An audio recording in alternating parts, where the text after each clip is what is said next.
जय हिंद मेरे प्यारे साथियों, स्वागत करता हूं आपके अपने YouTube चैनल टारगेट हब में। मैं एसपी चौधरी एक बार फिर आपके सामने हाजिर हुआ हूं रेलवे टेक्नीशियन ग्रेड 3 के प्रीवियस पेपर के साथ। जैसा कि आप सभी को पता है भी हमने इसके 22 पेपर है वो सोल्व कर लिए हैं और आज हमारा ये लास्ट पेपर रहेगा इसका। अगर वो पीछे वाली क्लासें आपने नहीं देखी है तो इस क्लास के आई बटन पर उसका लिंक मिल जाएगा, वहां से जाकर के आप पीछे वाली क्लासें देख सकते हैं, या फिर आप प्लेलिस्ट में जाओगे तो कंटिन्यूस भी क्लासें आपको देखने को मिलेगी। चलिए शुरू करते हैं आज का सेशन। और आज अपन इस क्लास में 30 दिसंबर 2024 को तीसरी पारी में जो पेपर हुआ था उसमें जितने भी साइंस के क्वेश्चन पूछे गए हैं उन सभी का इस क्लास में सॉल्यूशन करने वाले हैं, तो बने रहेगा हमारे साथ। जिसने भी चैनल को सब्सक्राइब नहीं किया है तो सबसे पहले आप चैनल को सब्सक्राइब करो भी। जो भी चैनल पर नया है, जिसने भी चैनल को सब्सक्राइब नहीं कर रखा है तो चैनल को सब्सक्राइब करके पास में लगे बेल आइकन को जरूर दबा लें, ताकि अपन जैसे ही नेक्स्ट वीडियो लेके आए तो उसका नोटिफिकेशन सबसे पहले आपके पास पहुंचे और आप तुरंत उसका लाभ उठा सको। रही बात पीडीएफ की, तो क्लासों की पीडीएफ और प्रीवियस ईयर के पेपर की पीडीएफ है वो आपको टारगेट हब एप्लीकेशन के ऊपर मिलेगा। एप्लीकेशन का लिंक आपको आई बटन पर दे रखा है, तो वहां से जाकर के आप एप्लीकेशन को डाउनलोड कीजिएगा और प्रत्येक क्लास की पीडीएफ और प्रीवियस ईयर के पेपर की पीडीएफ है वो आपको इसी एप्लीकेशन के माध्यम से मिलेगी। रही बात टेस्ट सीरीज की, तो हमने ग्रुप डी के लिए 2 तरह की टेस्ट सीरीज शुरू कर रखी है भी। एक आपको स्पेशल साइंस की टेस्ट सीरीज देखने को मिलेगी जिसके अंदर आपको 1000+ क्वेश्चन देखने को मिलेंगे, जो कि सारे के सारे क्वेश्चन है वो प्रीवियस ईयर के रहेंगे। और एक हमने कंप्लीट ग्रुप डी की टेस्ट सीरीज शुरू कर रखी है भी, जिसके अंदर आपको प्रत्येक टेस्ट के अंदर 100 क्वेश्चन देखने को मिलेगा और प्रत्येक टेस्ट है वो एक प्रीवियस ईयर का पेपर रहेगा। तो अपनी तैयारी को बेहतर बनाने के लिए आप आज से ही टेस्ट सीरीज ज्वाइन कर सकते हैं भी। चलिए शुरू करते हैं आज का सेशन। और पहला क्वेश्चन देखो भी आपके सामने है। अब इस क्वेश्चन में आपको बताना है भी निम्नलिखित में से किस वैज्ञानिक ने स्थिर अनुपात का नियम प्रस्तावित किया, या फिर ये बोल सकते हैं भी स्थिर अनुपात का नियम किसने दिया था। देखो भी पहले आपको यह पता होना चाहिए भी स्थिर अनुपात का नियम है क्या। तो स्थिर अनुपात का नियम वो नियम है जिसके अंदर, जैसे एग्जाम्पल के रूप में मैं जल लेता हूं, जल है, जल H2O होता है, जल एक यौगिक है और ये H2O है। अब इसके अंदर जो अनुपात है, हाइड्रोजन का अनुपात कितना है, हाइड्रोजन 2 है यहाँ पे, और ऑक्सीजन का जो द्रव्यमान का जो अनुपात है, ऑक्सीजन का द्रव्यमान कितना है, 8 है। तो ये आपके पास में कितना हो जाएगा, ऑक्सीजन का द्रव्यमान 16 है, तो ये आपके पास में हो जाएगा 2:16, तो ये 1:8 के रूप में आ जाएगा। अब यहां पे आपके पास में जल को आप किसी भी वस्तु से बनाओ, यानी कहने का मतलब ये है भी जल को कितने भी तरीके से बना लो आप, बनना जल ही है। यानी जल को कोई भी तरीका, कोई भी मशीनरी से कहीं से भी बना लो, जल बनेगा तो उसका अनुपात 1:8 ही रहेगा, चाहे आप किसी भी विधि से जल बना लेना। या फिर ये बोलो भी अमोनिया है, NH3 है, अमोनिया, अमोनिया क्या होता है, NH3 है। अब आप अमोनिया को किसी भी विधि से बना लो, जब वो अमोनिया बनेगा ना, जब वो अमोनिया बनेगा तो इसमें नाइट्रोजन होता है 14 और यहाँ पे हाइड्रोजन होता है, द्रव्यमान 1 होता है, 3 है, तो इसका मतलब 3 हो जाएगा, तो 14:3। तो आप अमोनिया को किसी भी विधि से बना लेना, अमोनिया जब भी बनेगा तो उसका अनुपात वो 14:3 ही रहेगा, चाहे आप कोई भी विधि लगा लेना इसके अंदर। ये नहीं है भी अपने पास में अमोनिया बनाने की 2 विधियां हैं, ठीक है। पहली विधि से बनाया तो उसका रेशो अनुपात अलग आया और दूसरी विधि से बनाया तो अमोनिया का अनुपात अलग आया, ये कभी भी नहीं होगा भी। इसे ही क्या बोलते हैं, स्थिर अनुपात का नियम बोलते हैं। एक ही अनुपात रहेगा, कोई भी यौगिक है, कोई भी वस्तु बना रहे हो आप, कोई भी यौगिक बना रहे हो तो उसको आप कितने भी तरीके से बना लो, लेकिन उसका अनुपात है वो स्थिर ही रहेगा भी, ठीक है। और ये स्थिर अनुपात का नियम है वो किसने दिया था, तो स्थिर अनुपात का नियम जोसेफ प्राउस्ट ने दिया था भी। जोसेफ प्राउस्ट ने स्थिर अनुपात का नियम दिया था।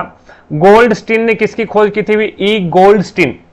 जे थॉमसन ने किसकी खोज की थी, रदरफोर्ड ने किसकी खोज की थी। तो रदरफोर्ड ने नार है, इस प्रकार से याद रखो, नार है यानी नाभिक की खोज, नाभिक की खोज किसने की थी भी, रदरफोर्ड ने की थी भी, ठीक है। और प्रोटॉन की खोज किसने की थी भी, प्रोटॉन, प्रोटॉन की खोज है वो गोल्डस्टीन ने की थी भी, ठीक है। प्रोटॉन की खोज गोल्डस्टीन ने की थी। इलेक्ट्रॉन की खोज है वो किसने की थी, इलेक्ट्रॉन की खोज जे थॉमसन ने की थी भी, इट्स ओके। और थॉमसन ने अपना जो परमाणु मॉडल दिया था वो 1904 के अंदर दिया था भाई, और रदरफोर्ड ने अपना परमाणु मॉडल दिया था वो 1911 के अंदर दिया। चीजें समझ में आ गई क्या। आगे चलता हूं, नेक्स्ट क्वेश्चन देखिएगा, 4 नंबर ऑप्शन इसमें आपका बिल्कुल राइट आंसर हो जाएगा। अगला क्वेश्चन है आपके सामने, निषेचन के बाद निम्नलिखित में से कौन सा एक सख्त आवरण विकसित करता है जो धीरे धीरे एक बीज में परिवर्तित हो जाता है और युग्मनज कई बार विभाजित होकर उसके भीतर एक भ्रूण बनता है।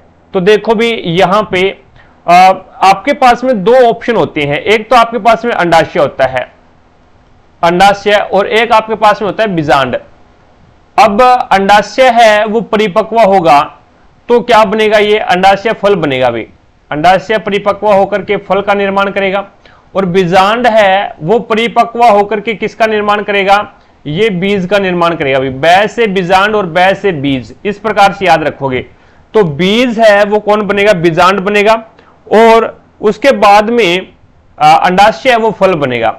बीजांड की जो तुलना की जाती है वो किससे की जाती है, तो मादा के अंडाणु से की जाती है भी, मादा के अंडाणु से बीजांड की तुलना की जाती है।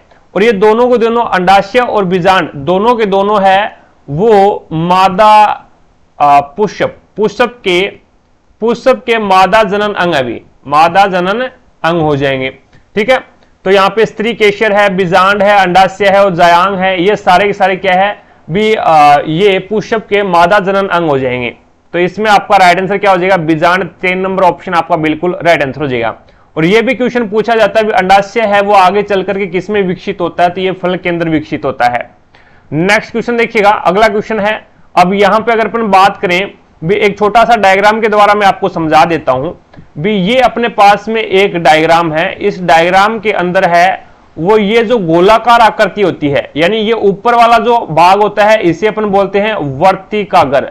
इसे क्या बोला जाता है, वर्तिकाग्र बोला जाता है, जहां पे पराग कण आके स्थापित होते हैं। यहां पे क्या आते हैं, पराग कण आते हैं भी।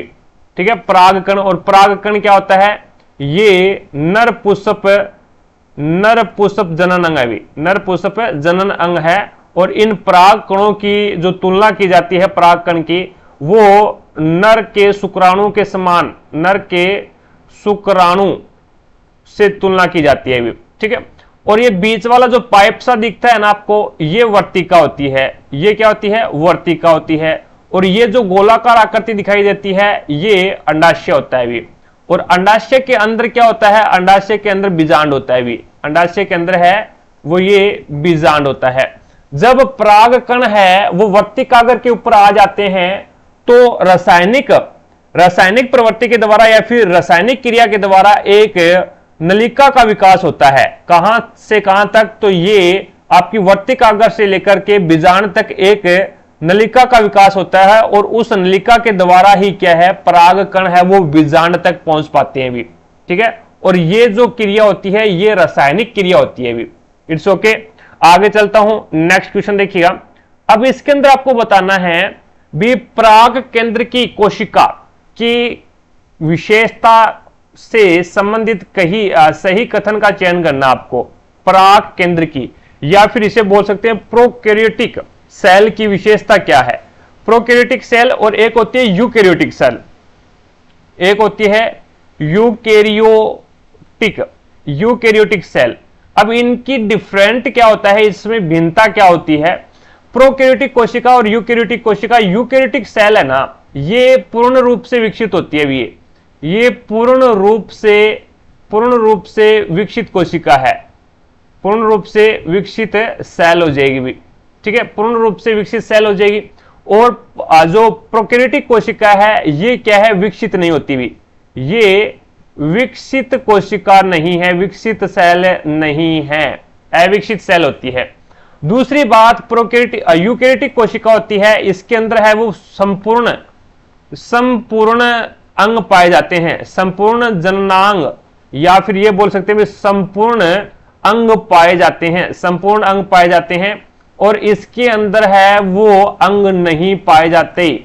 ठीक है, अंग है वो नहीं पाए जाते हैं, पूर्ण अंग नहीं पाए जाते इसके अंदर। तो यहां पे इसमें एक ही गुणसूत्र होता है, बिल्कुल सही बात है अभी, इसके अंदर एक ही गुणसूत्र होता है। यूकैरियोटिक सेल होती है ना, यूकैरियोटिक सेल होती है, इसमें 2 गुणसूत्र होते हैं भी एक प्रकार से।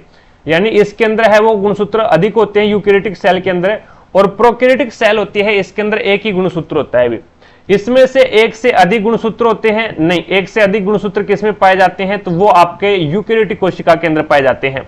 केंद्रक क्षेत्र स्पष्ट रूप से परिभाषित होता है और केंद्रक झिल्ली द्वारा घिरा होता है। ये किसमें होता है? तो ये आपका यूकेरियोटिक कोशिका के अंदर होता है। प्रोकैरियोटिक कोशिका के अंदर है वो केंद्रक स्पष्ट रूप से परिभाषित नहीं होता है और केंद्रक झिल्ली के द्वारा नहीं घिरा होता भी प्रोकैरियोटिक कोशिका के अंदर, और झिल्ली द्वारा आबंधित कोशिकांग उपस्थित होते हैं। ये उपस्थित किसमें होते हैं? ये यूकेरियोटिक कोशिका के अंदर होते हैं। कहने का मतलब ये है भी जो भी कोशिकांग होगा ना, उसके बाहरी जो लेयर पाई जाती है, जैसे माइटोकॉन्ड्रिया मान लो, माइटोकॉन्ड्रिया के बाहर एक झिल्ली पाई जाती है, तो वो झिल्ली किसमें पाई जाती है? तो वो झिल्ली जो कोशिका विकसित होगी ना, उसके अंदर झिल्ली पाई जाएगी। तो झिल्ली द्वारा आबंधित कोशिकांग उपस्थित होते हैं यूकेरियोटिक कोशिका के अंदर, लेकिन प्रोकैरियोटिक कोशिका होती है ना, उसके अंदर झिल्ली द्वारा आबंधित कोशिकांग उपस्थित नहीं होती है, यानी झिल्ली है वो अनुपस्थित होती है। केंद्रक होता है प्रोकैरियोटिक कोशिका के अंदर, उसमें 17 प्रकार का राइबोसोम पाया जाता है केंद्रक के अंदर, लेकिन केंद्रक स्पष्ट रूप से परिभाषित नहीं होता प्रोकैरियोटिक कोशिका के अंदर, क्योंकि उसके चारों ओर है वो केंद्रक झिल्ली होती ही नहीं है अभी। ठीक है, तो इसमें कौन सा सही है? तो इसके अंदर पहला ही सही है, बाकी सारे के सारे गलत है इसके अंदर। तो यहां पे आपका पहला सही हो जाएगा, इसमें एक ही गुणसूत्र होता है भाई प्रोकैरियोटिक कोशिका के अंदर। अगला क्वेश्चन देखो भी, नेक्स्ट आपके सामने है, समजातीय श्रेणी CH4, C2H6, C3H8 के अनुक्रमिक सदस्य किस इकाई द्वारा एक दूसरे से भिन्न होते हैं? देखो भी, CH4 क्या है? CH4 मेथेन होता है। C2H6 क्या है? एथेन होता है। C3H8 क्या है? प्रोपेन होता है। ये आपके क्या है भी? ये आपकी एक समजातीय श्रेणी है। समजातीय, समजातीय श्रेणी का मतलब समझे समान जाति की है, यानी ये एल्केन श्रेणी है। एल्केन श्रेणी के सदस्य हैं सारे के सारे। ये मेथेन आ गया, ये एथेन आ गया, ये प्रोपेन आ गया, फिर ब्यूटेन आ गया, फिर पेंटेन आ गया, फिर हेक्सेन आ गया, फिर हेप्टेन आ गया, फिर ऑक्टेन, फिर नॉन और फिर डेक आ जाएगा। ठीक है, इसी प्रकार से आप जब भी कोई समजातीय श्रेणी का पूछे और समजातीय श्रेणी के अंदर अंतर पूछे, तो समजातीय श्रेणी के अंदर जो अंतर होता है वो देख लो भी, यहाँ पे एक कार्बन है और यहाँ पे 2 कार्बन है। कितने कार्बन का अंतर आ गया? एक कार्बन का। यहाँ पे 4 हाइड्रोजन और यहाँ पे 6 हाइड्रोजन है। कितने हाइड्रोजन का अंतर आ गया? 2 हाइड्रोजन का अंतर आ गया। अब इसमें देखो भी, यहाँ पे 2 कार्बन और यहाँ पे 3 कार्बन है, तो 1 कार्बन का अंतर आ गया। यहाँ पे 6 हाइड्रोजन और यहाँ पे 8 हाइड्रोजन है, तो इसमें 2 हाइड्रोजन का अंतर आ गया। तो कहने का मतलब ये है भी, जब भी कोई समजातीय श्रेणी हो, ये जरूरी नहीं है भी वो एल्केन ही हो, एल्किन भी हो सकती है, एल्काइन भी हो सकती है, लेकिन होनी समजातीय श्रेणी चाहिए। तो उनके बीच का जो अंतर मिलेगा ना आपको, वो CH2 का ही अंतर मिलेगा भी, CH2 का अंतर मिलेगा। अब ग्रुप डी के अंदर ना, ये CH2 वाला ये भी पूछा गया है और इसका आणविक द्रव्यमान का भी अंतर पूछा गया है भी। एक समजातीय श्रेणी में अनुक्रमिक सदस्यों की इकाई के बीच कितने द्रव्यमान का अंतर होता है? देखो भी, कार्बन का अंतर, कार्बन का द्रव्यमान कितना होता है? कार्बन का द्रव्यमान 12 होता है, प्लस में हाइड्रोजन का द्रव्यमान कितना होता है? 1 होता है, लेकिन हाइड्रोजन यहाँ पे 2 है, तो इसका मतलब एक हाइड्रोजन का द्रव्यमान 1 होता है, तो 2 का कितना हो जाएगा? 2, तो टोटल है वो 14 का द्रव्यमान हो जाएगा। 14 द्रव्यमान, 14 U द्रव्यमान को अपन किस में मापते हैं? U से यूनिफाइड में मापते हैं, एटॉमिक मास यूनिट। ठीक है, तो इसे U से यूनिफाइड में मापा जाता है, तो इसका 14 द्रव्यमान का अंतर मिलेगा इसमें। तो यहां पे आपका राइट आंसर क्या होगा? 1 नंबर ऑप्शन हो जाएगा। आगे देखो, निम्नलिखित में से कौन सा कथन, निम्नलिखित में से कौन सा कथन पानी में चीनी के समांगी मिश्रण के लिए सही है? पानी में चीनी के समांगी मिश्रण के लिए सही कौन सा है, ये आपको बताना है। पानी है आपके पास में और पानी के अंदर है वो आपने चीनी को मिलाया है, चीनी। ठीक है, और जैसे ही मिलाया तो ये क्या बन गया? समांगी मिश्रण बन गया, समांगी मिश्रण बन गया। अब समांगी मिश्रण बनेगा तो पानी यहां पे क्या है, चीनी यहां पे क्या है, और दोनों मिल जाएंगे तो क्या बन जाएगा? पानी यहां पर विलायक है। भी पानी यहां पे क्या हो जाएगा? विलायक है। चीनी को घोला जा रहा है तो चीनी क्या है? इसके अंदर विलय है। चीनी इसके के अंदर क्या है? विलय है। और जब विलायक प्लस विलय दोनों को मिला दें तो आपके पास में विलियन बन जाएगा। भी क्या बनेगा? विलियन बनेगा। तो यहाँ पे पानी और चीनी दोनों विलायक है? नहीं भाई, दोनों विलायक नहीं है। जल विलेय है? नहीं, जल विलेय भी नहीं है। जल विलायक है, बिल्कुल सही बात है। और चीनी क्या है? विलायक है। चीनी विलायक नहीं, चीनी विलेय भी। तो यहाँ पे जिसके अंदर घोला जाता है वो विलायक होता है, जिसको घोला जाता है वो विलेय होता है। और जब दोनों घुल जाते हैं तो वो क्या बन जाता है? आपका विलयन बन जाता है। तो यहां पे आपका राइट आंसर क्या हो जाएगा? 3 नंबर जो ऑप्शन है वो बिल्कुल राइट आंसर हो जाएगा। चीजें समझे क्या? आगे देखो भी, नेक्स्ट आपके सामने है। अब इसके अंदर आपको बताना है भी, निम्नलिखित में से क्या किसी वस्तु पर एक बल द्वारा किया गया कार्य को बढ़ा सकता है? यानी कोई वस्तु है, उस वस्तु के ऊपर, किसी वस्तु पर एक बल द्वारा किए गए कार्य को बढ़ा सकता है। आपको पता है भी W बराबर क्या होता है? W बराबर होता है F.D, यानी बल, कार्य बराबर क्या होता है? कार्य बराबर होता है बल इंटू विस्थापन, बल इंटू विस्थापन। और अपन को क्या करना है? कार्य को बढ़ाना है, विस्थापन। कार्य को बढ़ाना है तो अपन बल के द्वारा किसको बढ़ा सकते हैं? भी कार्य अपने को बढ़ाना है तो अपन क्या करेंगे? बल के द्वारा जब विस्थापन को बढ़ा देंगे ना तो अपना कार्य है वो बढ़ जाएगा भी। तो बल को कम करके, बल को कम करेंगे तो आपका कार्य कम होगा भी। विस्थापन को बढ़ाना, विस्थापन को कम करोगे तो कार्य कम होगा। द्रव्यमान तो है ही नहीं भी अपने कार्य के अंदर। तो यहां पे जब आप डिस्प्लेसमेंट यानी विस्थापन को जब आप बढ़ाओगे, विस्थापन को बढ़ाओगे बल लगा करके, तो आपका कार्य भी क्या होगा? बढ़ेगा।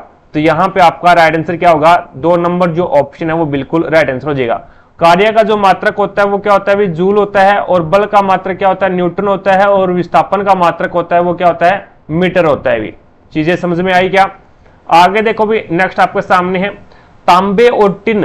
तांबे और टिन के मिश्रण से बनने वाले मिश्र धातु का नाम बताओ भी। सोल्डर, सोल्डर किससे बनता है भी? आपका सोल्डर है, जैसे अपन ये बोल सकते हैं भी फ्यूज, सोल्डर को अपन फ्यूज भी बोल सकते हैं। ये शीशा और टिन से मिलकर बनना होता है भी। शीशा प्लस में टिन से मिलकर बना होता है आपका फ्यूज। ठीक है। पित्तल है वो इस प्रकार से याद रखो, पित्तल है वो पिताज से मिलकर बना होता है। तो पी से पिताज, जैसे एग्जाम्पल के रूप में पिताज है। ठीक है। पी से बन जाएगा पित्तल, ता से बन जाएगा तांबा, तांबा और प्लस में जैसे बन जाएगा जिंक। तो तांबा और जिंक से मिलकर बना होता है। पित्तल है वो तांबा और जिंक से मिलकर बना होता है। कांसा है वो तांबा और टिन से मिलकर बना होता है भी। तांबा प्लस में टिन से मिलकर बना होता है कौन सा? आपका कांसा। ठीक है। सोना है वो किसी से मिलकर नहीं बना होता। सोने को जब कठोर किया जाता है, सोने को जब कठोर किया जाता है तो उसके अंदर है वो तांबा मिलाया जाता है भी। इसके अंदर है वो कॉपर मिलाया जाता है, तांबा मिलाया जाता है सोने को कठोरता प्रदान करने के लिए। चीजें समझ में आई क्या? तो सोल्डर है वो, इसे फ्यूज भी बोलते हैं। तो ये शीशा और टिन का बना होता है। तांबा है, ये जो आपका कांसा है ये तांबा और टिन का बना होता है। पित्तल है वो पिताज से याद रखोगे, पी से पित्तल बन जाएगा, ता से तांबा, जैसे जिंक बन जाएगा, तांबा और जिंक से मिलकर बना होता है। आगे देखो अभी नेक्स्ट आपके सामने है। अब इसके अंदर आपको क्या करना है? संतुलित रासायनिक समीकरण आपको लिखनी है। जब लोहे की जल के साथ में अपक्रिया करवाई जाती है तो Fe3O4 और प्लस में 4H2O बन जाता है। अब यहां पे देखो भी आपके सामने हाइड्रोजन कितने हैं? 4 2 8। यहाँ पे हाइड्रोजन आपके पास में 4 से गुणा कर रखा है, 2 पहले से गुणा में है, तो 4 2 8। तो यहाँ पे हाइड्रोजन 8 है भी। अब हाइड्रोजन यहाँ पे 8 करने के लिए आपको क्या करना पड़ेगा? 4 से मल्टीप्लाई करना पड़ेगा। हाइड्रोजन को जब मैं 4 से मल्टीप्लाई करूंगा तो 4 2 8 यहाँ पे हाइड्रोजन हो गए। और 4 से मल्टीप्लाई कर रहे हैं तो ऑक्सीजन भी यहाँ पे कितना हो गया? ऑक्सीजन भी 4 हो गया। लेकिन यहाँ पे ऑक्सीजन कितना है? यहाँ पे भी ऑक्सीजन 4 है। तो इसका मतलब ये समीकरण यहाँ पे लोहा कितना है? 3 है। यहाँ पे लोहा 3 है। यहाँ पे ऑक्सीजन 4 है, यहाँ पे भी ऑक्सीजन 4 हो जाएगी, 4 से मल्टीप्लाई करेंगे। यहाँ पे हाइड्रोजन 8 है और यहाँ पे भी हाइड्रोजन 8 हो गया। तो इसका मतलब हो गया भी एक्स का जो मान आएगा वो कितना आएगा? 4 आएगा। तो यहाँ पे आपका राइट आंसर क्या होगा? 4 नंबर जो ऑप्शन है वो बिल्कुल राइट आंसर हो जाएगा। आगे देखो भी नेक्स्ट आपके सामने है, which of the following colours of light is bent through a minimum angle when passing through a glass prism. जब ग्लास प्रिज्म से, यानी जब प्रिज्म के अंदर से, ये प्रिज्म है, इस प्रिज्म के अंदर से जब एक लाइट यानी एक किरण को गुजारा जाता है, सूर्य की प्रकाश को गुजारा जाता है, तो यहां पे मिनिमम का मतलब होता है कम से कम, बेंट का मतलब होता है मुड़ना, यानी जब इसके अंदर से प्रकाश की किरण को गुजारेंगे तो कौन सा जो कलर है, कौन सा रंग है, वो कम से कम मुड़ेगा, कम से कम विचलन होगा उसका। बेंट मुड़ना का मतलब हो गया भी विचलन होगा, विचलन को ही मुड़ना बोलते हैं। तो यहां पे आपने विबग्योर, VIBGYOR,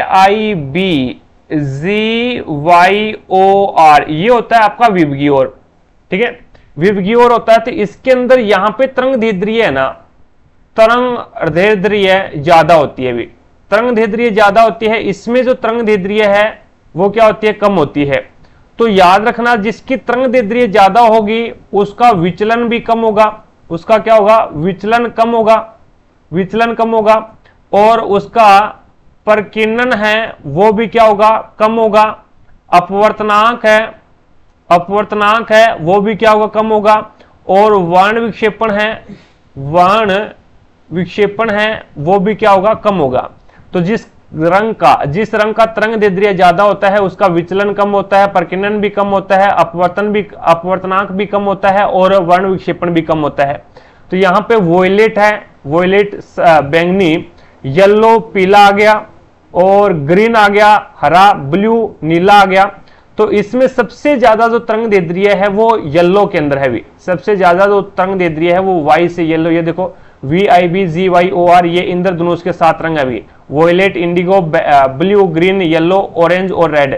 सबसे ज्यादा, सबसे कम मुड़ने वाला रंग कौन सा, लाल है। उसके बाद में ऑरेंज, नारंगी हो गया, और उसके बाद में येलो हो गया। तो यहां पे ऑप्शन के हिसाब से देखें तो येलो आपका राइट आंसर हो जाएगा भी, क्योंकि इसमें रेड और ऑरेंज तो दे ही नहीं रखा, तो येलो है वो सबसे कम मुड़ेगा भी। तो यहां पे आपका राइट आंसर क्या होगा, 2 नंबर ऑप्शन हो जाएगा भी। आगे देखो भी, नेक्स्ट आपके सामने है, 1 किलोवाट शक्ति के बराबर होता है। तो किलोवाट का अर्थ यहां पे क्या है भी, KW का अर्थ है किलोवाट। अब इसके अंदर देखो भी, किलोवाट, 1 किलोवाट बराबर, 1 किलोवाट बराबर कितना होता है भी, 1000 वाट होता है भी, 1000 वाट होता है। अब आपको पता है भी, वाट है वो शक्ति का मात्रक है। शक्ति बराबर क्या होता है, आप बोलोगे सर शक्ति बराबर तो कार्य बटा समय होता है, कार्य बटे समय होता है। और कार्य का मात्रक क्या होता है, जूल होता है, समय का मात्रक क्या होता है, सेकंड होता है, ये सेकंड आ गया।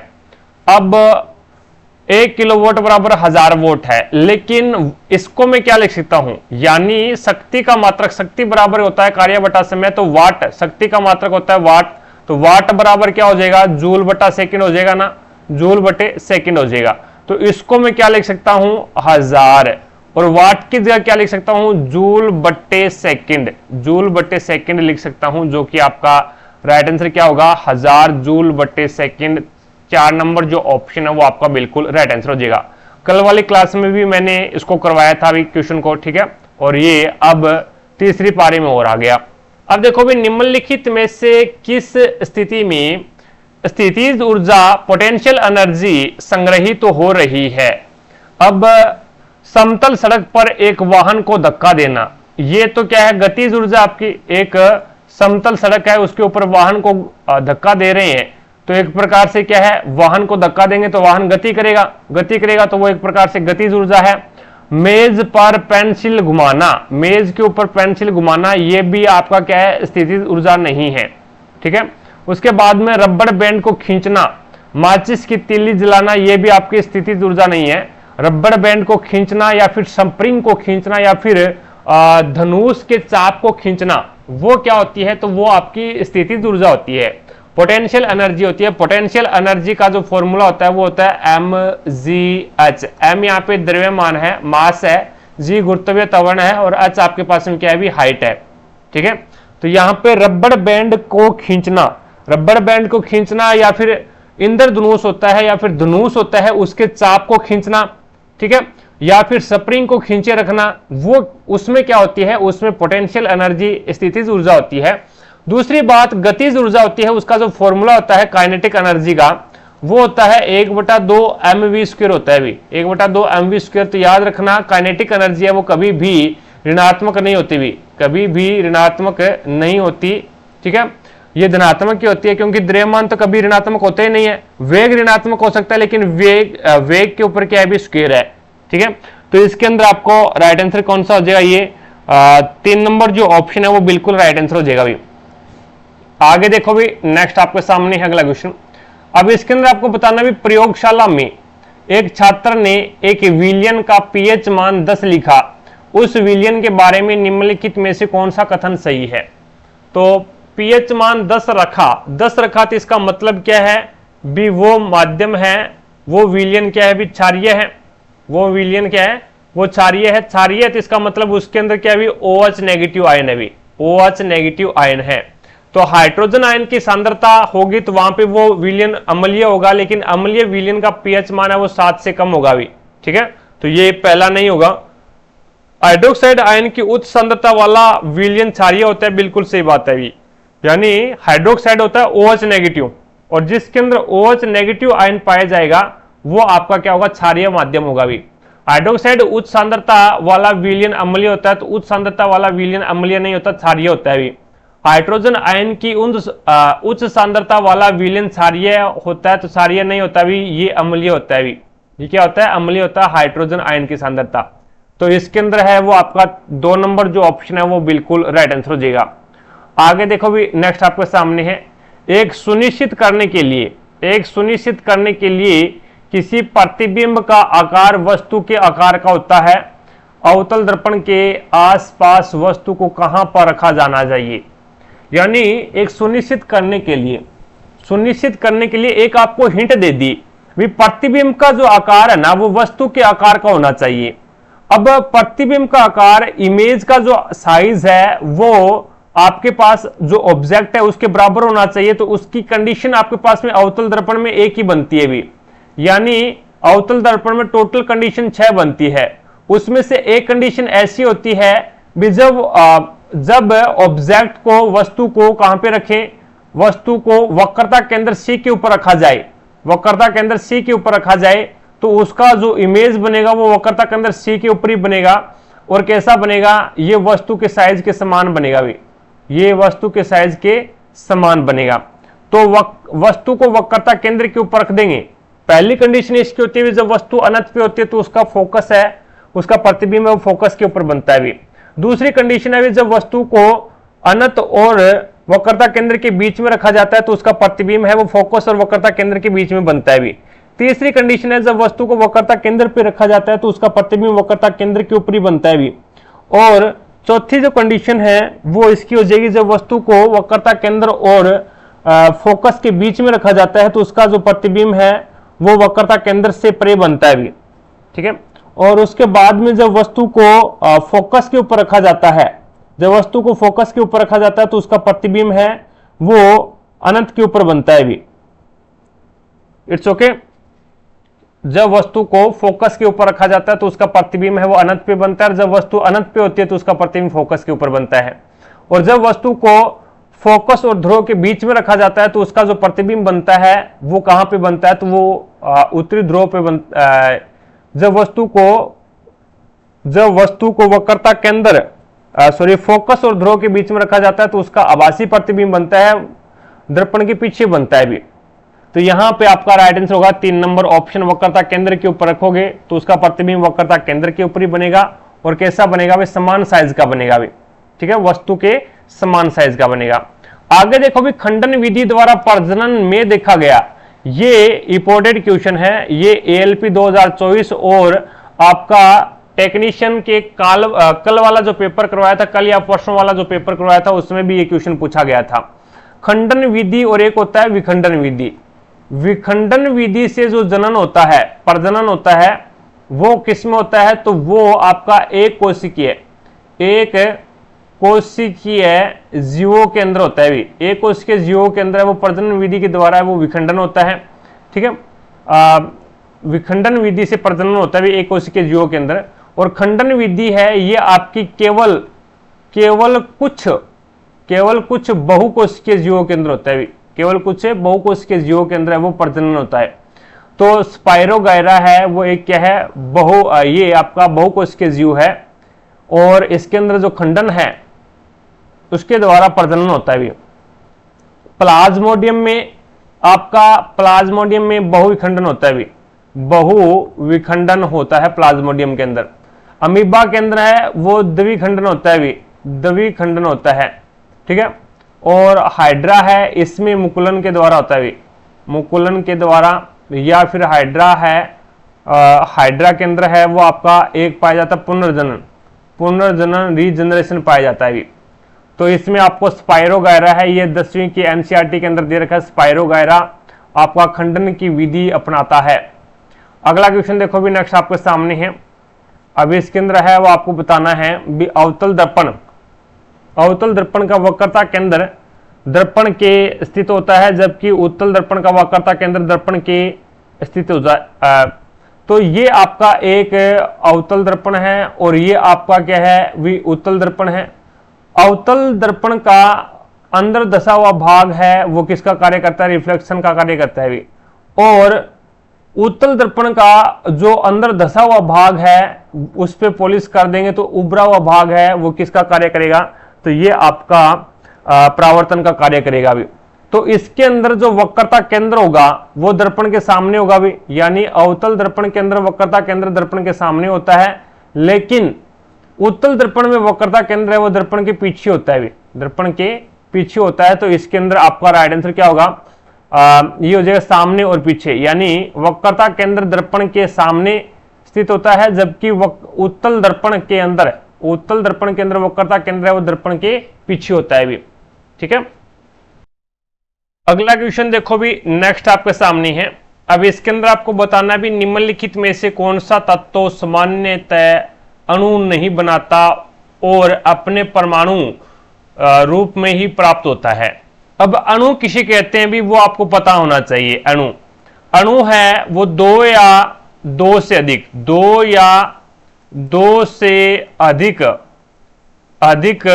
परमाणु मिलकर क्या बनाते हैं भी, अणु बनाते हैं। दो या दो से अधिक परमाणु मिलकर के जिसका निर्माण करते हैं उसे अणु कहते हैं भी। तो अणु दो या दो से अधिक परमाणुओं से मिलकर बना होता है। अब हाइड्रोजन होता है तो इसको हाइड्रोजन को H2 लिखते हैं भी, ऑक्सीजन होता है O2 लिखते हैं, नाइट्रोजन होता है N2 लिखते हैं। कहने का मतलब क्या है भी, नाइट्रोजन के दो परमाणु मिलकर के N प्लस में N दो परमाणु मिलकर के एक अणु का निर्माण करते हैं। इसी प्रकार से हीलियम है, हीलियम He है भी, हीलियम है वो He है, तो इसका मतलब क्या है, ये एक परमाणु है भी, ये एकल परमाणु है, एकल परमाणु है। और यहां पे ये अणु नहीं बना भी, ये अणु नहीं बना। अणु कब बनेगा, दो परमाणु मिलकर के अणु बनाएंगे भी। ऑक्सीजन का एक अणु, ऑक्सीजन का एक अणु होता है, हाइड्रोजन का भी एक अणु होता है, लेकिन हीलियम का एक परमाणु होता है भी। हीलियम क्या है, एकल परमाणु होता है, इसके अंदर क्या है, अणु नहीं होता भी। हाइड्रोजन हाइड्रोजन के बीच में सिंगल बॉन्ड होता है, ये भी याद रखना। ऑक्सीजन ऑक्सीजन के बीच में डबल बॉन्ड होता है और नाइट्रोजन नाइट्रोजन के बीच में ट्रिपल बॉन्ड होता है भी। ये चीज भी ध्यान रखना, ग्रुप डी के अंदर ये क्वेश्चन पूछा गया है। तो इसके अंदर आपका राइट आंसर क्या होगा, 3 नंबर ऑप्शन हो जाएगा भाई। आगे देखो नेक्स्ट आपके सामने है। अब इसके अंदर आपको बताना भी, यदि किसी चालक के अनुप्रस्थ काट का क्षेत्रफल दोगुना कर दिया जाए तथा अन्य कारकों में परिवर्तन न किया जाए तो चालक की प्रतिरोधकता पर क्या प्रभाव पड़ेगा। अब प्रतिरोधकता और प्रतिरोध दोनों चीजें अलग अलग है भी। प्रतिरोधकता और प्रतिरोध दोनों चीजें क्या है भी, अलग अलग है। अब प्रतिरोधकता है ना, और इसे अपन प्रतिरोधकता को विशिष्ट प्रतिरोध बोलते हैं भी, विशिष्ट प्रतिरोध बोला जाता है, ठीक है। अब प्रतिरोधकता किन कारकों पर निर्भर करती है, एक तो पदार्थ की प्रकृति के ऊपर, पदार्थ की प्रकृति के ऊपर भी, पदार्थ है वो किस प्रकृति का बना हुआ है, ठीक है। और दूसरा तापमान के ऊपर, तापमान। अपनी जो 10th की जो एनसीईआरटी है ना वो यही बताती है भी, प्रतिरोधकता एक तो पदार्थ की प्रकृति के ऊपर निर्भर करती है भी, पदार्थ कौन सी पदार्थ का बना हुआ है भी, तांबे का बना हुआ है या फिर ये बोल सकते हैं भी ये कॉपर का बना हुआ है, चांदी का बना हुआ है, किसका बना हुआ है, ये पदार्थ की प्रकृति होगी। दूसरी है वो तापमान के ऊपर निर्भर करता है, लेकिन लंबाई के ऊपर,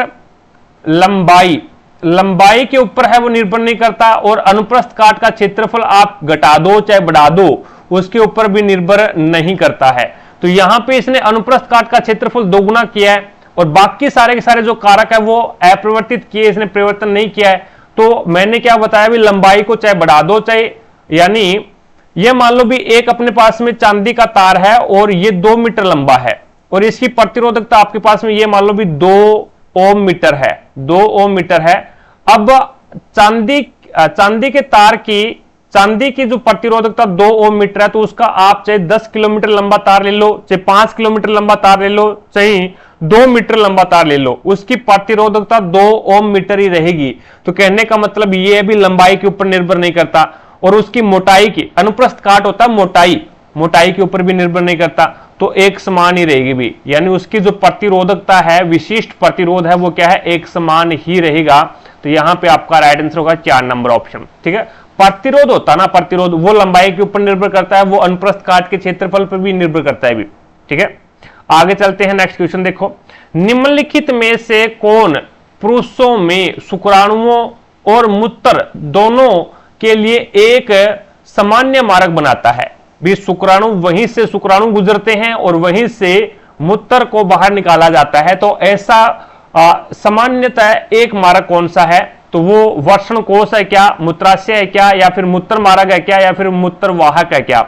तो ये आपका शुक्र वाहक है क्या? तो ये आपके पास में राइट आंसर क्या हो जाएगा, मूत्र मार्ग हो जाएगा भाई। क्या हो जाएगा, मूत्र मार्ग है, जिससे क्या है, शुक्राणु गुजरते हैं, शुक्राणु गुजरते हैं और मूत्र, इन दोनों के लिए सामान्यतः एक ही मार्ग होता है, मूत्र मार्ग होता है। उसके बाद में शुक्रवाहक, वेस्ट डिफरेंस, जिसे अपन शुक्र वाहिनी भी बोल सकते हैं, जब पुरुष नसबंदी की जाती है, पुरुष नसबंदी की जाती है, उस समय यहां पे वेस्ट डिफरेंस यानी वेसेक्टोमी बोला जाता है, जिसको शुक्र वाहिनी के अंदर चीरा लगाया जाता है भी। और इसकी जो लंबाई होती है वो कितनी होती है, 40 सेंटीमीटर होती है भी। इसकी लंबाई कितनी होती है, 40 सेंटीमीटर होती है। मूत्राशय, यूरिन ब्लैडर होता है, वो एक ही होता है भी, मनुष्य के अंदर एक ही होता है। वर्षण कोश होता है, वो भी क्या होता है, एक ही होता है, वर्षण कोश भी एक होता है। ठीक है, तो इसके अंदर आपका राइट आंसर कौन सा हो जाएगा, 3 नंबर जो ऑप्शन है वो बिल्कुल राइट आंसर हो जाएगा। अगला क्वेश्चन देखो भी, नेक्स्ट आपके सामने है।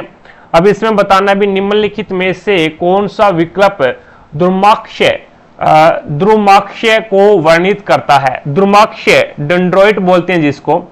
अब देखो भी, जैसे तंत्रिका कोशिका आपने देखी होगी भी, तंत्रिका कोशिका का इस प्रकार से एक डायग्राम होता है। ठीक है, और इसमें यहां पे जो धागे नुमा जो संरचनाएं होती है, एक प्रकार से धागे नुमा जो संरचनाएं होती है, बाल जैसी जो संरचनाएं होती है, वो क्या होती है, तो वो आपकी द्रुमाक्षय होती है भी। और ये क्या करती है, ये सूचनाओं को प्राप्त करती है भी, सूचना प्राप्त करने का कार्य करती है भी। किसमें,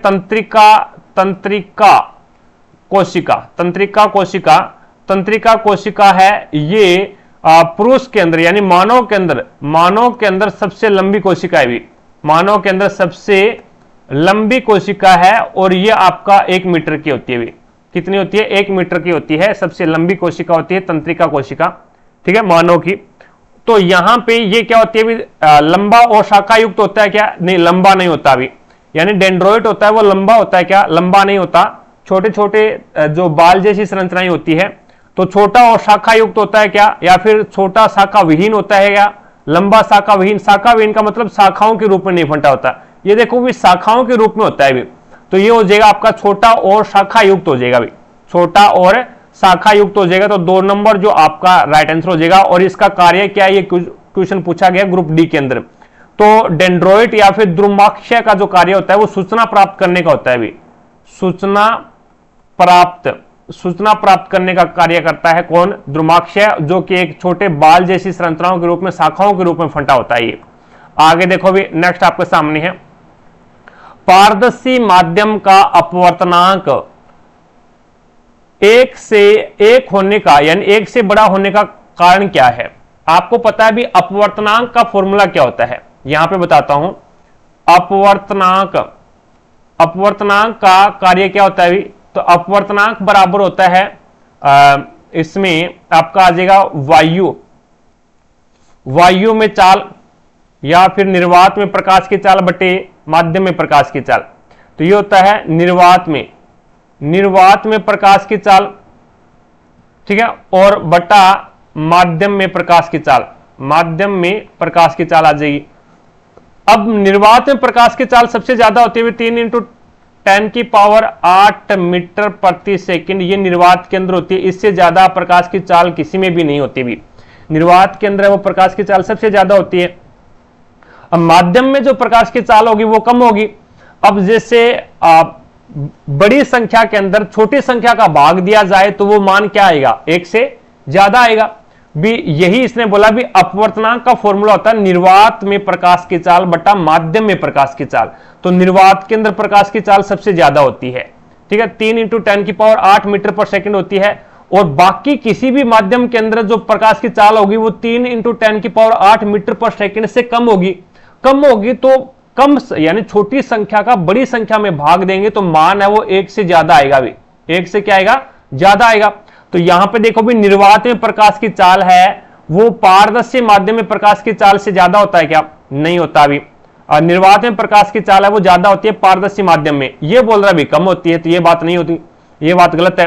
निर्वात में प्रकाश की चाल पारदर्शी माध्यम में प्रकाश की चाल के बराबर होती है, तो ये 1 से, अगर दोनों बराबर होती, निर्वात में प्रकाश की चाल और पारदर्शी माध्यम में प्रकाश की चाल दोनों बराबर होती तो उसका मान 1 आता, लेकिन इसने बोल रखा भी अपवर्तनांक है वो 1 से ज्यादा है, तो ये भी नहीं होगा। निर्वात में प्रकाश की चाल है ना वो ज्यादा है पारदर्शी माध्यम में प्रकाश की चाल के, प्रकाश की चाल से, यानी नीचे वाला जो वैल्यू है ना वो कम आएगा और ऊपर वाला वैल्यू है वो ज्यादा आ रहा है, हमेशा ज्यादा होता है। इसीलिए जो अपवर्तनांक है ना वो क्या आएगा, 1 से ज्यादा आएगा।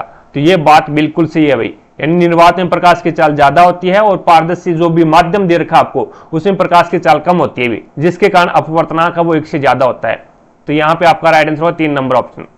आगे देखो भी नेक्स्ट आपके सामने है, परिपथ P में निवेशित शक्ति को परिपथ में वोल्टता V और विद्युत धारा I के सापेक्ष किस प्रकार व्यक्त किया जा सकता है। अब आपको पता है भी फॉर्मूला लिखना आपको शक्ति का, 3 फॉर्मूले मैंने आपको ऑलरेडी बता रखे हैं भी। तो यहां पे P बराबर क्या हो जाएगा, P बराबर हो जाएगा VI, एक फॉर्मूला ये होता है। दूसरा होता है P बराबर होता है V²/R। तीसरा फॉर्मूला होता है P बराबर होता है I²R। अब इससे मिलता जुलता ही आपका एक हीट का फॉर्मूला बनता है 3, तो ओनली क्या करना है आपको, T मल्टीप्लाई करना है और कुछ भी नहीं करना, VI और T। H बराबर क्या हो जाएगा, V²/R और इंटू T, और H बराबर क्या हो जाएगा, ये हो जाएगा I²RT। और बहुत बार ये क्वेश्चन पूछा जाता है जूल का नियम, जूल का नियम है वो ये होता है, H बराबर होता है V²/RT होता है, V²/RT, ये आपका क्या होता है, जूल का नियम होता है, ठीक है, जूल का नियम I²RT। तो इसके अंदर है वो जूल का नियम क्या हो जाएगा भाई, जूल का नियम ये होता है I²RT, ये होगा भाई, जूल का नियम है वो I²RT, ये जूल का नियम है भाई, ये ध्यान में रखना आप, जूल का नियम होता है ये। तो उष्मा है वो धारा के उष्मा चालक में प्रवाहित होने वाली धारा के तो वर्ग के समानुपाती होता है और प्रतिरोध के समानुपाती होता है और समय के समानुपाती होता है भी। तो यहां पे देख लो भी कौन सा आपके पास में फॉर्मूला सही है, तो इसमें फॉर्मूला P बराबर VI, ये फॉर्मूला सही है भी, ठीक है। आगे देखो भी नेक्स्ट आपके सामने है अगला क्वेश्चन। अब इसके अंदर आपको बताना है भी श्रृंखलन शब्द का प्रयोग कार्बन के अद्वितीय गुण को परिभाषित करने के लिए किया जाता है, ठीक है। निम्नलिखित में से कौन सा विकल्प श्रृंखलन की सही परिभाषा देता है।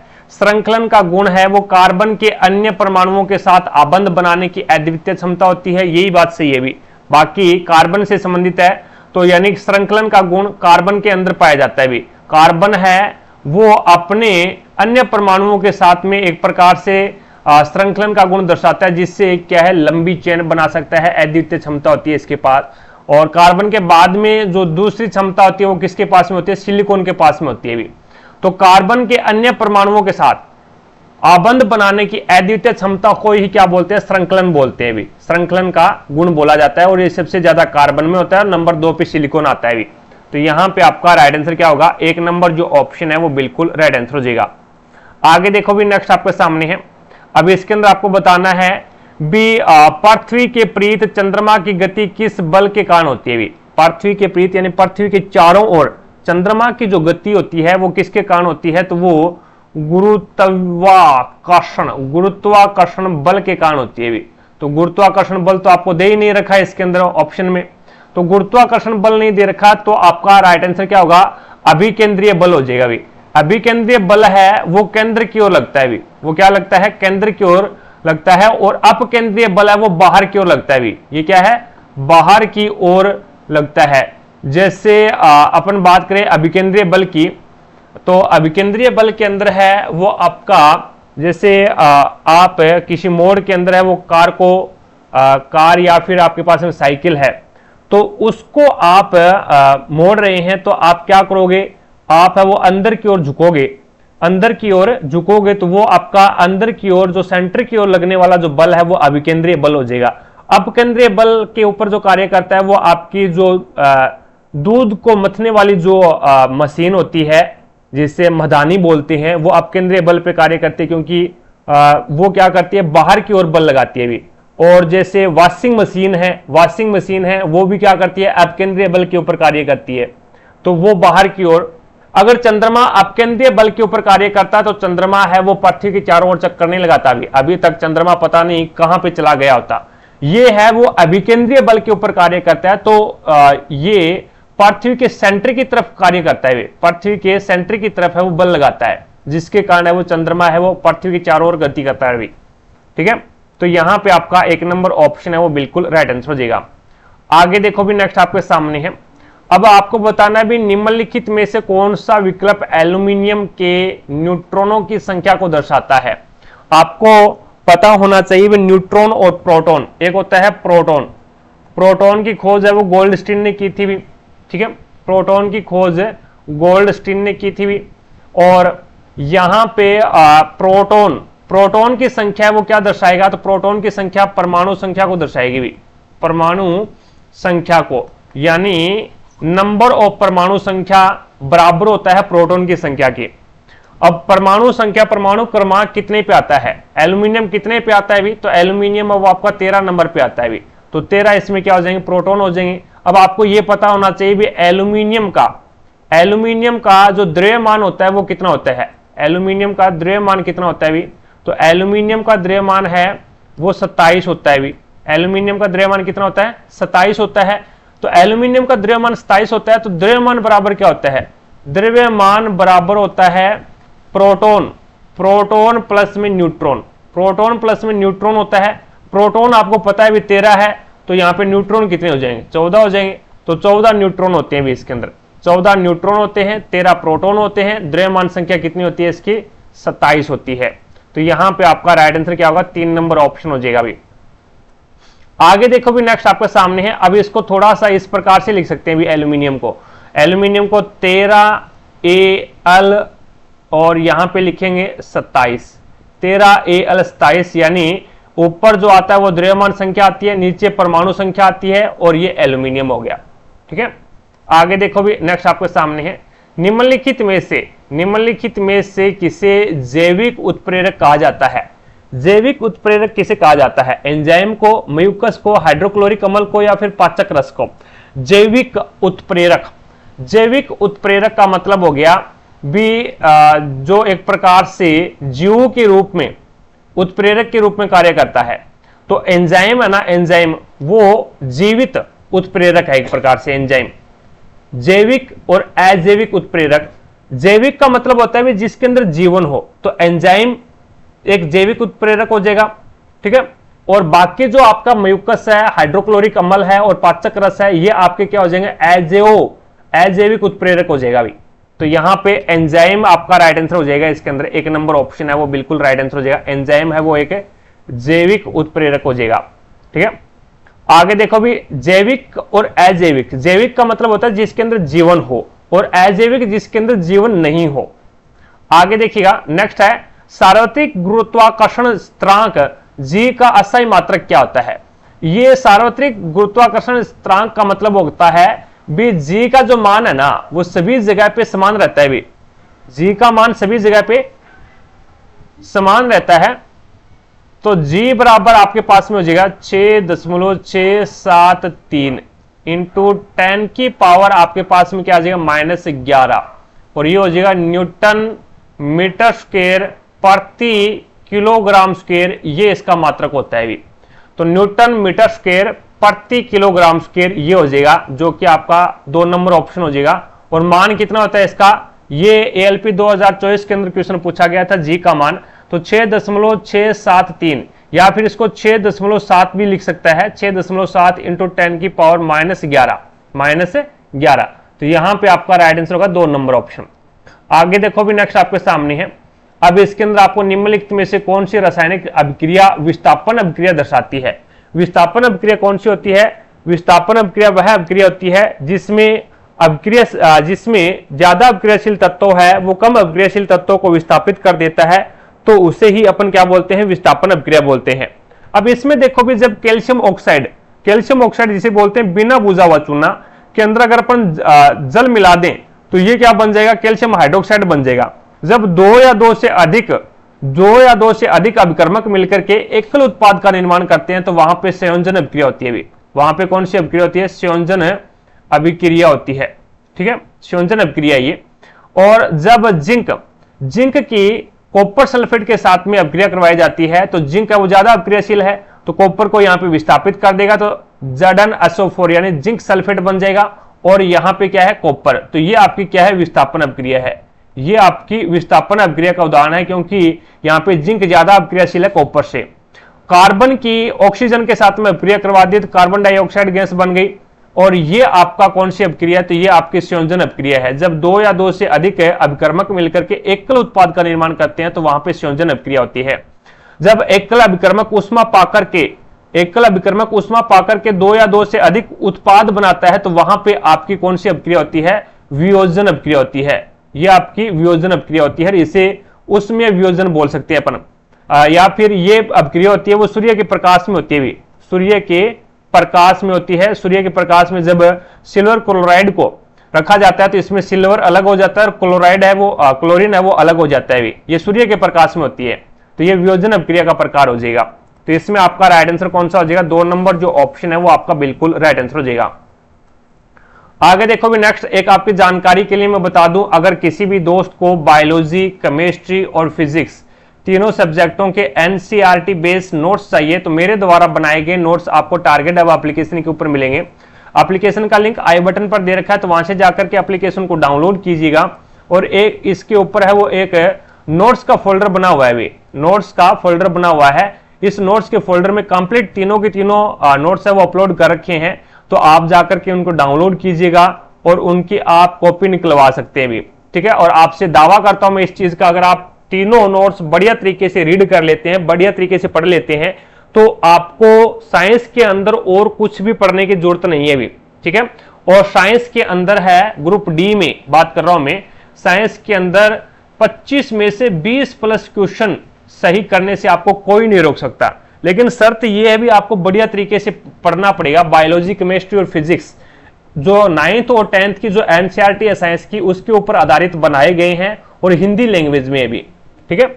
यदि अस्थि कोशिकाओं के अधात्री में कैल्शियम और फास्फोरस यौगिक पाए जाते हैं, यह क्वेश्चन पूछा गया है अभी, यह क्वेश्चन ALP 2024 में पूछा गया है भी। अस्थि कोशिकाओं की अधात्री है वो किसकी बनी होती है, या फिर अस्थि है, हड्डी है, वो किससे बनी होती है, तो ये कैल्शियम फास्फोरस की बनी होती है, कैल्शियम फास्फोरस की बनी होती है। तो उपास्थि की अधात्री में पाया जाता है, तो उपास्थि की अधात्री में, यानी उपास्थि की जो अधात्री है या फिर उपास्थि है वो किसकी बनी होती है, तो प्रोटीन और शर्करा की बनी होती है, ये चीज ध्यान में रखना आप। यानी उपास्थि है वो प्रोटीन और शर्करा की बनी होती है, और अस्थि है वो कैल्शियम और फास्फोरस की बनी होती है। कैल्शियम फास्फोरस की अस्थि हड्डी बनी होती है, और जो उपास्थि होती है वो प्रोटीन और शर्करा की बनी होती है। अस्थि को अस्थि से कौन जोड़ता है, अस्थि प्लस में अस्थि, अस्थि को अस्थि से कौन जोड़ता है, तो ये आपका लिगामेंट जोड़ता है, जिसे अपन बोलते हैं स्नायु, स्नायु जोड़ता है भी। और अस्थि को मांसपेशी से कौन जोड़ता है, मांसपेशी, मांसपेशियों से कौन जोड़ता है अस्थि को, तो ये कंडरा जोड़ता है भी, कंडरा, ठीक है। ये आपका कौन जोड़ेगा, कंडरा। ये कंडरा जोड़ता है, टेंडिल बोलते हैं जिसको इंग्लिश में, और स्नायु को लिगामेंट बोला जाता है जो अस्थि को अस्थि से जोड़ता है, सह से समान और सह से समान को जोड़ता है, यानी अस्थि समान, अस्थि को अस्थि से यानी समान को जोड़ रहा है ये। तो यहां पे आपका राइट आंसर क्या हो जाएगा, 1 नंबर ऑप्शन हो जाएगा भी। आगे देखो नेक्स्ट आपके सामने है, अब इसके अंदर आपको बताना है भी क्रमशः I1, I2, I3 विद्युत धाराओं वाले 3 प्रतिरोध R1, R2 और R3 के पार्श्व संयोजन के संबंध में निम्नलिखित में से कौन सा विकल्प सही है। I कुल धारा द्वारा कुल विद्युत धारा है और R इक्विवेलेंट यहां पे परिपथ का तुल्य प्रतिरोध है। अब देखो भी पार्श्व क्रम का मतलब हो गया भी समांतर क्रम में है, तीनों के तीनों जो प्रतिरोध है वो समांतर क्रम में है, और आपको पता है भी समांतर क्रम में धारा क्या होती है, धारा भिन्न भिन्न होती है भी, धारा है वो इसमें चेंज होती है, अलग अलग होती है, और आपका जो वोल्टेज है V है वो क्या होता है, समान होता है। इसमें वोल्टेज है वो प्रत्येक प्रतिरोध में समान रहता है। अब आप धारा को काउंट करोगे, समांतर क्रम के अंदर वो धारा को आप जोड़ोगे, कुल विद्युत धारा निकालोगे, कैसे निकालोगे, I बराबर I1 प्लस में I2 प्लस में I3, इस प्रकार से जोड़ोगे, क्योंकि समांतर क्रम में धारा है वो क्या होती है, भिन्न होती है, प्रत्येक प्रतिरोध के अंदर वो धारा अलग अलग होती है, तो उसको डायरेक्ट अपन जोड़ सकते हैं, I बराबर I1, I2 और I3 इस प्रकार से। लेकिन जब आपको समांतर क्रम के अंदर प्रतिरोध ज्ञात करने का बोल दे, भी तुल्य प्रतिरोध ज्ञात करना है, तो कैसे ज्ञात करोगे, तो R इक्विवेलेंट बराबर 1/R1 प्लस में 1/R2 प्लस में 1/R3 इस प्रकार से आप ज्ञात करोगे। तो इसमें देख लो भी कौन सा ऑप्शन है, I बराबर I1, I2 और I3, इससे तो आप क्या तुल्य प्रतिरोध तुल्य धारा ज्ञात कर सकते हो या फिर कुल धारा ज्ञात कर सकते हो, और ये आपका तुल्य प्रतिरोध का नहीं होगा भी, तुल्य प्रतिरोध इस प्रकार से ज्ञात नहीं कर सकते, और ये भी नहीं हो सकता और ये भी नहीं हो सकता। तो यहां पे आपका पहला ही ऑप्शन हो जाएगा भी, पहला ही ऑप्शन है वो बिल्कुल सही हो जाएगा। आगे देखो भी नेक्स्ट आपके सामने श्रेणी क्रम होता है ना, श्रेणी क्रम होता है, उसके अंदर आपकी क्या होती है, श्रेणी क्रम में धारा समान होती है भी, धारा क्या होती है, समान, धारा समान होती है, लेकिन वोल्टेज विभवांतर है वो क्या होता है, भिन्न होता है भी, वोल्टेज विभवांतर है वो क्या होता है, भिन्न होता है। तो इसमें वोल्टेज ज्ञात करते हैं श्रेणी क्रम में, वो क्या ज्ञात करते हैं, V बराबर होता है V1 प्लस में V2 प्लस में V3 इस प्रकार से ज्ञात करते हैं भी, ठीक है। आगे देखो भी नेक्स्ट आपके सामने है, निम्नलिखित में से कौन सा समांगी मिश्रण का एक उदाहरण नहीं है, समांगी मिश्रण का एक उदाहरण नहीं है वो आपको बताना है। तो जल में लोहे की कीलों का मिश्रण, जल के अंदर लोहे का जो कील है वो घुल सकता है क्या, नहीं घुल सकता, कभी भी नहीं घुल सकता, लोहे जल के अंदर है वो लोहे की कील कभी भी नहीं घुल सकती। ये क्या है, समांगी मिश्रण नहीं है, ये आपका विषमांगी मिश्रण है भी। ये कौन सा मिश्रण है, विषमांगी मिश्रण है। जल के अंदर चीनी है वो घुल सकती है, बिल्कुल सही बात है, ये समांगी मिश्रण है। जल के अंदर कॉपर सल्फेट का मिश्रण घुल सकता है, ये समांगी मिश्रण है। और जल में नमक का मिश्रण है, ये भी घुल सकता है, तो ये भी आपका क्या है, समांगी मिश्रण है। तो 1 नंबर ऑप्शन है वो बिल्कुल राइट आंसर हो जाएगा भी। और समांगी मिश्रण का जैसे एग्जांपल और बताऊं मैं आपको, जैसे वायु है वो समांगी मिश्रण है भी, ठीक है, और बारूद है वो भी समांगी मिश्रण है, सीमेंट है वो भी क्या है, समांगी मिश्रण है भी। आगे देखो भी नेक्स्ट आपके सामने है, इसमें बताना भी निम्नलिखित कथनों में से पेशीय उत्तक के बारे में गलत कथन की पहचान करो भी। पेशीय उत्तक के बारे में गलत कथन की आपको पहचान करनी है। तो सूक्ष्मदर्शी से देखने पर, सूक्ष्मदर्शी है उससे देखने पर ऐच्छिक मांसपेशियों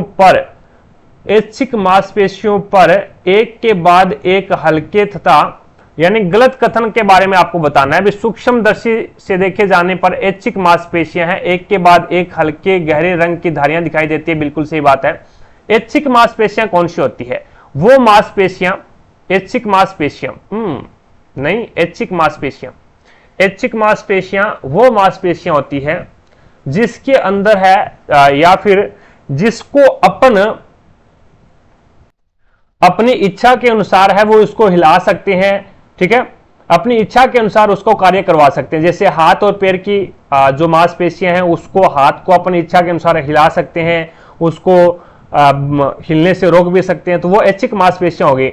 और अगर दूसरी बात अगर मैं बताऊं, एक होता है अनैच्छिक मांसपेशियां जिसपे हमारा कंट्रोल नहीं होता भी, जैसे श्वसन लेना, ठीक है, पलकें झपकना और यहाँ पे पाचन क्रिया है, ये आपकी अनैच्छिक मांसपेशियां हैं, इसके ऊपर हमारा कंट्रोल नहीं होता भी। तो इन पे क्या है, हल्के और गहरे रंग के धारियां दिखाई देती है, बिल्कुल सही बात है। मांसपेशियों में विशेष संकुचनशील प्रोटीन होता है भी, मांसपेशी होती है ना, उसमें विशेष संकुचनशील एक प्रोटीन मौजूद होता है। उसके बाद में हाथ और पैर में ऐच्छिक मांसपेशियां होती है भी, हाथ और पैर के अंदर है वो ऐच्छिक मांसपेशियां होती है, बिल्कुल सही बात है भी। इसको अपन इच्छा के अनुसार है वो हिला सकते हैं, अपनी इच्छा के अनुसार इसको कंट्रोल कर सकते हैं। उसके बाद में पेशी उत्तक घनाकार कोशिकाओं का बना होता है, तो ये बात भी गलत है भी। और मांसपेशी जो पेशी उत्तक होता है ना, पेशी उत्तक होता है, ये गति करने के लिए सहायक है भी। ये गति कराने के लिए और गति करने के लिए सहायक होता है। क्यों होता है? क्योंकि इसके अंदर है वो एक प्रोटीन पाई जाती है। इसके अंदर क्या पाई जाती है? प्रोटीन पाई जाती है, जिसके संकोचन और स्थिलन से गति होती है भी। संकोचन और स्थिलन से क्या होती है? इसके अंदर एक प्रकार से गति होती है। तो पेशी होती है ना, मांसपेशी बोल दो या फिर पेशी उत्तक है, इसके अंदर क्या है, ये गति कराने के लिए सहायक है भी। तो यहां पे पेशी उत्तक घनाकार कोशिकाओं का बना होता है, ये बात गलत है, घनाकार कोशिकाओं का नहीं बनाता पेशी उत्तक।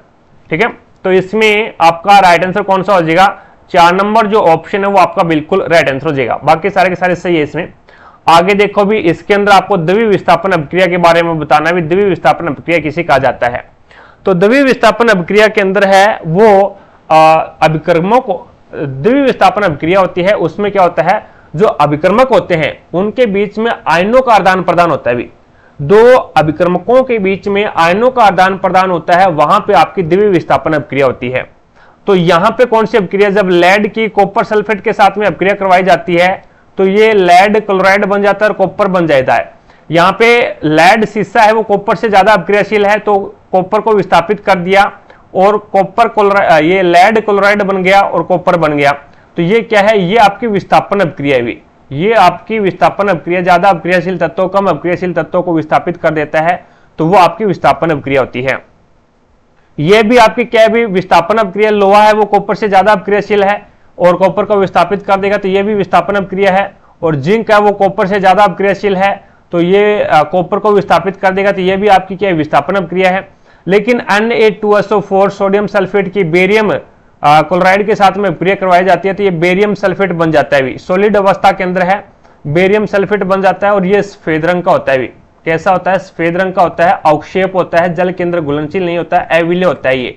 ठीक है, तो यहाँ पे NaCl देखो भी, जो सोडियम के साथ में था सल्फेट वो बेरियम के पास में चला गया, बेरियम के साथ में जो क्लोराइड था वो सोडियम के पास में आ गया। ठीक है, तो यहाँ पे अभिकर्मकों के बीच में आयनों का आदान प्रदान होता है, तो वहां पे द्वितीय विस्थापन अभिक्रिया होती है। और द्वितीय विस्थापन अभिक्रिया के अंदर है वो अवक्षेप बनता है भी। द्वितीय विस्थापन अभिक्रिया के अंदर क्या बनता है? अवक्षेप बनता है, जो कि पानी में घुलनशील नहीं होता।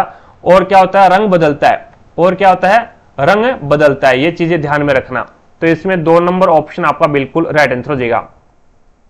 आगे देखो भी, निम्नलिखित में से क्या पारिस्थितिकी तंत्र का अजैविक घटक नहीं है? अजैविक घटक नहीं है वो आपको बताना है। तो जैविक घटक जिसके अंदर जीवन होना चाहिए, अजैविक घटक जिसके अंदर जीवन नहीं होना चाहिए। मृदा है ये अजैविक घटक है भी, वर्षा है ये भी आपका अजैविक घटक है, वायु है ये भी आपका अजैविक घटक है। लेकिन घास है ना, वो आपका क्या है? जैविक घटक है भी। वो आपका क्या है? जैविक घटक है, इसके अंदर जीवन है भी, जैविक घटक हो जाएगा। तो आपका घास यहाँ पे राइट आंसर होगा, ये एक क्या है? जैविक घटक हो जाएगा। बाकी सारे के सारे क्या है? अजैविक घटक है। ठीक है, घास क्या करता है? प्रकाश संश्लेषण की क्रिया करता है। ये भी क्या करता है? सांस लेता है भी। ठीक है, ऑक्सीजन लेता है, कार्बन डाइऑक्साइड लेता है, ऑक्सीजन छोड़ता है।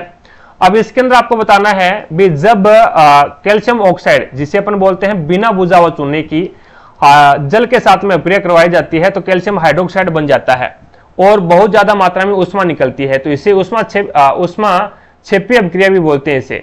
इसे क्या बोला जाता है? उष्मा क्षेपी अभिक्रिया भी बोलते हैं, क्योंकि इसमें उष्मा का त्याग उष्मा इसमें उत्पन्न होती है भी। तो जब 2 या 2 से अधिक अभिकर्मक मिलकर के एकल उत्पाद का निर्माण करते हैं, तो वहां पे आपकी संयोजन अभिक्रिया होती है भी। ये मैं आपको बहुत बार बता चुका हूं, संयोजन अभिक्रिया होती है। ठीक है, तो यहाँ पे कौन सी अभिक्रिया हो जाएगी? संयोजन अभिक्रिया हो जाएगी। विघटन अभिक्रिया किसे कहा जाता है? विघटन अभिक्रिया है वो जब जैसे एकल अभिकर्मक उष्मा पाकर के HgCl सिल्वर क्लोराइड है, सूर्य के प्रकाश में इसको खुला छोड़ दें, एकल अभिकर्मक उष्मा पाकर के 2 या 2 से अधिक उत्पादों का निर्माण करता है, तो वहां पे आपकी क्या होती है, ये विघटन अभिक्रिया होती है भी। ठीक है, तो इसमें आपका राइट आंसर कौन सा हो जाएगा, ये 1 नंबर ऑप्शन हो जाएगा भी। आगे देखो भी, नेक्स्ट आपके सामने है। अब इसके अंदर आपको बताना भी निम्न में से कौन निषेचन के बाद तेजी से वृद्धि करता है और पककर फल बनता है। इस बीच पंखुड़ियां, बाह्य दल, पुंकेसर, वर्तिका और वर्तिकागर सिकुड़ कर गिर जाते हैं। ये क्वेश्चन इसी क्लास में आया था और पहले आया था भी, ये क्वेश्चन करवा चुका हूं मैं। तो उसमें आपको बीज के बारे में पूछा था और यहां पे आपको फल के बारे में पूछा है, और मैं दोनों ही आपके करवा के आया हूं भी। एक तो आपका होता है अंडाशय, एक तो पुष्प के अंदर अंडाशय होता है, एक होता है बीजांड। बीजांड है वो बीज के अंदर कन्वर्ट होता है भी। बीजांड किसमें विकसित होकर के बीज बनाता है, और अंडाशय है वो विकसित होकर के क्या बनाता है, फल बनाता है। तो इसने पूछा है भी तेजी से वृद्धि करता है और पककर फल बनता है। फल कौन बनता है, अंडाशय बनता है भी। तो यहां पे आपका राइट आंसर क्या होगा, ओवेरी यानी अंडाशय। और बीजांड है वो क्या बनेगा, बीज बनेगा भी। और ये सारे के सारे क्या है, स्त्री केशर, सत्री केशर है, और अंडाशय है, बीजांड है, जायांग है, ये सारे के सारे मादा पुष्प जननांग हो जाएंगे भी। ठीक है, तो इसमें आपका पहला ही ऑप्शन हो जाएगा। आगे देखो भी, नेक्स्ट आपके सामने है, निम्नलिखित में से कौन सा एक कोशिकीय जीव अपना आकार बदलता है। एक कोशिकीय जीव अपना आकार बदलता है, हमारे अंदर है वो एक WBC होता है, आपने नाम सुना होगा, व्हाइट ब्लड सेल। WBC रोग प्रतिरोधक क्षमता उत्पन्न करती है। ये भी क्या करती है, आकार। ये ग्रुप डी के अंदर पूछा गया है, ये भी आकार बदलती है भी, ये भी आकार बदलती है। इसके अंदर खुद का केंद्रक पाया जाता है भी, इसके अंदर केंद्रक होता है, और ये 5 प्रकार की होते हैं भी। ये क्या होती है, 5 प्रकार की होती है। अमीबा है ना, वो क्या, अमीबा के अंदर है वो द्विखंडन होता है भी। अमीबा के अंदर द्विखंडन होता है, और ये अमीबा भी अपना आकार बदलता है भी, ये भी आकार बदलता है। ठीक है, पैरामीशियम, अमीबा, पैरामीशियम और जीवाणु और खमीर, इन सभी में क्या होता है, द्विखंडन होता है भी, द्विखंडन होता है। लेकिन अमीबा क्या करता है, अपना आकृति है वो चेंज करता रहता है भी, अपनी आकृति है वो चेंज करता रहता है। इस टाइप का होता है अमीबा। ठीक है, इस प्रकार का होता है, और ये अपनी आकृति है वो चेंज करता रहता है, आकार चेंज करता रहता है, आकार बदलता रहता है। आगे देखो भी, नेक्स्ट आपके सामने है, खतरे के संकेत का प्रकाश आमतौर पर लाल क्यों रखा जाता है। क्योंकि लाल रंग का जो तरंग दैर्ध्य है ना, तरंग दैर्ध्य है वो क्या होता है, ज्यादा होता है। लाल रंग का तरंग दैर्ध्य क्या होता है, ज्यादा होता है, जिसके कारण है वो इसका विचलन है वो नहीं हो पाता भी। विचलन है वो ज्यादा नहीं हो पाता। विचलन का मतलब विचलन है, प्रकीर्णन है, ये नहीं हो पाता। लाल रंग का तरंग दैर्ध्य है वो क्या होता है, ज्यादा होता है। ज्यादा होने के कारण इसका विचलन कम होता है, प्रकीर्णन फैलने की जो क्रिया है वो भी कम होती है। ठीक है, अपवर्तनांक भी कम होता है इसमें, और वर्ण विक्षेपण है वो भी कम होता है भी, जिसके कारण है वो खतरे के जो रंग है ना वो लाल रंग के बनाए जाते हैं, ताकि लाल रंग है वो सुस्पष्ट हमें दिखाई दे जाए। लाल रंग है वो सुस्पष्ट हमें दिखाई देता है, क्यों देता है, क्योंकि इसकी तरंग दैर्ध्य ज्यादा है, जिसके कारण लाल रंग है वो फैलता नहीं है, यानी प्रकीर्णन नहीं होता लाल रंग का। ठीक है, तो यहां पे आपका राइट आंसर कौन सा हो जाएगा, ये 4 नंबर जो ऑप्शन है वो बिल्कुल राइट आंसर हो जाएगा। तो इसमें हो जाएगा, क्योंकि लाल रंग का कोहरे या धुंध में सबसे कम प्रकीर्णन होता है। सबसे कम प्रकीर्णन क्यों होता है, क्योंकि इसका तरंग दैर्ध्य ज्यादा होता है। तरंग दैर्ध्य ज्यादा होने के कारण इसका विचलन, प्रकीर्णन, अपवर्तनांक और वर्ण विक्षेपण सबसे कम होता है, जिसके कारण है वो हमें लाल रंग है वो स्पष्ट दिखाई देता है भी। आगे देखो, नेक्स्ट आपके सामने अगला क्वेश्चन। अब इसके अंदर आपको बताना है यदि किसी पौधे की जड़ें गुरुत्वानुवर्तन के कारण सदैव नीचे की ओर वृद्धि करती है, बिल्कुल सही बात है, तो पराग नलिका का बीजांड की ओर वृद्धि करना क्या कहलाता है। जैसे मैं एक डायग्राम के द्वारा अपन समझते हैं इस क्वेश्चन को। ये डायग्राम है पुष्प के मादा जननांग का। ये आपका वर्तिकाग्र है, ये वर्तिकाग्र हो जाएगा, ये वर्तिका होता है, और ये अंडाशय होता है, और अंडाशय के अंदर क्या होता है, बीजांड होता है। ये क्या होता है, ये बीजांड होता है। और जब वर्तिकाग्र पर पराग कण आते हैं, जब वर्तिक आगर के ऊपर पराग कण आते हैं तो एक नलिका का विकास होता है, और वो नलिका है वो वर्तिका से होती हुई अंडाशय ये बीजांड तक जाती है, ताकि पराग कण है वो बीजांड तक पहुंच पाए। तो ये जो नलिका का विकास होता है वो ऊपर से लेकर के नीचे की ओर होता है भी, और ये है वो आपका गुरुत्वानुवर्तन का कारण नहीं है, ये रासायनिक परिवर्तन होता है इसमें। रासायनिक, ये क्या होता है? रासायनिक परिवर्तन होता है, रासायनिक परिवर्तन होता है, जिसके कारण है वो एक नलिका का विकास होता है, जिसके माध्यम से परागकण बीजांड तक पहुंच पाते हैं। लेकिन जड़ें हैं वो जल की ओर जाती है, जड़ की जड़ें हैं पौधे की वो जल की ओर जाती है, यानी नीचे की ओर जाएगी। नीचे की ओर जाएगी तो वो गुरुत्वानुवर्तन बोल दो या फिर जलानुवर्तन बोल दो, एक ही बात है, कोई दिक्कत नहीं है। लेकिन पराग नलिका का बीजांड की ओर वृद्धि करना ये रसायनानुवर्तन हो जाएगा। रसायनानुवर्तन एक रासायनिक परिवर्तन है, ठीक है। गुरुत्वानुवर्तन कौन सा हो जाएगा? जब पौधे की जड़ें हैं वो जल की ओर जाती है तो गुरुत्वानुवर्तन, या फिर पौधे की जड़ें नीचे की ओर बढ़ती है तो उसे गुरुत्वानुवर्तन बोलते हैं। और जब पौधा है वो सूर्य की ओर बढ़ता है या फिर सूर्य की ओर जाता है तो सूर्य की ओर लंबाई पौधे की प्रकाशानुवर्तन कहलाती है भी, ठीक है। तो इसके अंदर आपका राइट आंसर होगा 2 नंबर ऑप्शन। आगे देखो भी, नेक्स्ट आपके सामने है, अधिकांश परिपक्व पादपों की कोशिकाओं में एक होता है जो कोशिका की स्फीति को बनाए रखने और अपशिष्ट सहित महत्वपूर्ण पदार्थों को संग्रहित करने में मदद करता है। तो क्या होता है भी एक ऐसा भी, अधिकांश परिपक्व का मतलब होता है जो अधिकांश जो विकसित पादप होते हैं उसकी कोशिकाओं में होता है, जो कोशिका की स्फीति दाब को बनाए रखने में कोशिका की स्फीति दाब को बनाए रखने और अपशिष्ट सहित जो अपशिष्ट पदार्थ होते हैं अपशिष्ट सहित महत्वपूर्ण पदार्थों को संग्रहित भी करता है। तो बताओ मेरे को, क्रोमोप्लास्ट होता है, ये अपशिष्ट को संग्रहित करता है क्या? बिल्कुल नहीं करता, क्योंकि क्रोमोप्लास्ट होता है ये रंग प्रदान करता है, भी रंग प्रदान करता है पौधे के अंदर। छोटा राइबोसोम होता है, ये क्या करता है? तो ये प्रोटीन का निर्माण करता है भी राइबोसोम। ल्यूकोप्लास्ट होता है, ये भोजन का संग्रह करता है भी, ल्यूकोप्लास्ट है ये भोजन का संग्रह करता है। तो बड़ी केंद्रीय रसदानी जो वैक्यूल्स होती है वो क्या करती है? पौधों के अंदर है वो वैक्यूल्स ज्यादा मात्रा में पाई जाती है, बड़ी होती है, और ये जंतुओं के अंदर जो रिक्तिका है, जो रसदानी है, जो वैक्यूल्स है, वो कम मात्रा में पाई जाती है, यानी छोटी होती है। जो पौधों के अंदर जो वैक्यूल्स पाई जाती है वो जो पौधा जो यानी पादप कोशिका है उसका लगभग 60 से 70% हिस्सा है, वो 60 से 70% हिस्सा है वो कवर करता है वैक्यूल्स, रिक्तिका। और उसके अंदर अपशिष्ट यानी पौधा क्या करता है? उसके अंदर अपशिष्ट पदार्थ है वो संग्रहित करता है, और ये जो रसदानी वैक्यूल्स है ये कोशिका के ऊपर है वो एक प्रकार से स्फीति दाब बनाए रखती है भी उसको, ठीक है, ताकि जो कोशिकाएं हैं, जो पादप की जो कोशिकाएं हैं वो फुली रहे, ठीक है। आगे देखो भी, नेक्स्ट आपके सामने है अगला क्वेश्चन। अब इसके अंदर आपको बताना है भी एटीपी के विखंडन से एक निश्चित मात्रा में ऊर्जा मोचित होती है जो कोशिका के अंदर होने वाली अंतरोष्मी क्रियाओं का परिचालन करती है। क्लोरोप्लास्ट होता है, क्लोरोप्लास्ट क्या करता है? ये भोजन का निर्माण करता है, ये भोजन का निर्माण करता है क्लोरोप्लास्ट, तो ठीक है। और राइबोसोम है, ये प्रोटीन का निर्माण करता है भी। लाइसोसोम है, इसे सुसाइड बैग बोला जाता है भी लाइसोसोम को।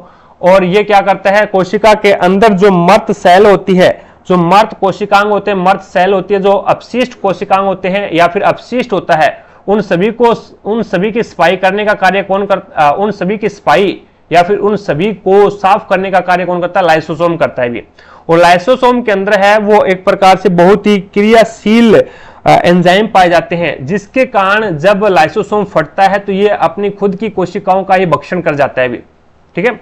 माइटोकॉन्ड्रिया के अंदर एटीपी होता है, इसीलिए माइटोकॉन्ड्रिया को पावर हाउस बोला जाता है भी कोशिका का। एडिनोसिन ट्राइफॉस्फेट माइटोकॉन्ड्रिया के अंदर है वो क्रेब्बस चक्र होता है भी। माइटोकॉन्ड्रिया होता है ना, इसके अंदर क्रेब्बस चक्र होता है, और क्रेब्बस चक्र में क्या होता है? जो पायरुवेट अम्ल होता है C6 पायरुवेट अम्ल क्या होता है? C3H4O3। पायरुवेट अम्ल का फॉर्मूला होता है C3H4 O3 ये पायरुवेट अम्ल है, और ये ऑक्सीजन की प्रेजेंस के अंदर है वो ये क्या करता है, CO2 प्लस में H2O प्लस में 36 ATP का निर्माण करता है भी, और इस प्रक्रिया को ही क्रेबस चक्र बोलते हैं। क्रेबस चक्र की जो क्रिया है वो माइटोकॉन्ड्रिया के अंदर होती है भी, इसलिए माइटोकॉन्ड्रिया को पावर हाउस बोला जाता है। तो कोशिका के अंदर ऊर्जा मोचित होती है, और कोशिका के अंदर होने वाली अंतरोष्मी क्रिया का परिचालन कौन करता है, तो वो माइटोकॉन्ड्रिया करता है। तो यहां पे आपका राइट आंसर क्या होगा, 2 नंबर ऑप्शन है वो बिल्कुल राइट आंसर हो जाएगा। तो इस प्रकार से हमने रेलवे टेक्नीशियन ग्रेड 3 के जो पेपर हैं वो हमने कंप्लीट कर लिए हैं। साइंस के कंप्लीट पोर्शन 23 के 23 पेपर आपके हुए थे, कंप्लीट क्लास हमने लगा ली है, और आपको प्लेलिस्ट के अंदर सारी की सारी क्लासें कंटिन्यू मिल जाएगी। अब आपकी रीजनिंग की बारी है। अभी रीजनिंग की क्लासें हैं वो लगभग 55-56 क्लासें आपकी लगी हुई है, और उनको कंटिन्यू करेंगे, ठीक है। और बीच बीच में मैं आपको साइंस के भी क्वेश्चन करवाता चलूंगा, इंपोर्टेंट जो क्वेश्चन है ग्रुप डी के लिए, ठीक है। अब जो आपकी क्लासें लगेगी वो स्पेशलिस्ट ग्रुप डी के ऊपर लगेगी भी। It's okay. क्लास कैसी लगी कमेंट सेक्शन में कमेंट करके जरूर बताना, और अगर कोई भी क्वेश्चन में आपको डाउट लगती है तो मुझे कमेंट सेक्शन में कमेंट करके जरूर बताना, आपकी डाउट को क्लियर किया जाएगा। और चैनल पर नए हैं तो चैनल को सब्सक्राइब करके पास में लगे बेल आइकन को जरूर दबा लें, ताकि अपन जैसे ही नेक्स्ट वीडियो लेके आए तो उसका नोटिफिकेशन सबसे पहले आपके पास पहुंचे और आप तुरंत उसका लाभ उठा सको। और प्रत्येक क्लास की पीडीएफ और प्रीवियस ईयर के पेपर की पीडीएफ है वो आपको टारगेट हब एप्लीकेशन के ऊपर मिलेगा भी। एप्लीकेशन का लिंक आई बटन पर दे रखा है, तो वहां से जाकर के आप एप्लीकेशन को डाउनलोड कीजिएगा, और प्रत्येक क्लास की पीडीएफ और प्रीवियस ईयर के पेपर की पीडीएफ है वो आपको इसी एप्लीकेशन के माध्यम से मिलेगी। तो आज की क्लास में इतना ही, मिलेंगे अपन नेक्स्ट क्लास में, तब तक के लिए जय हिंद, जय भारत।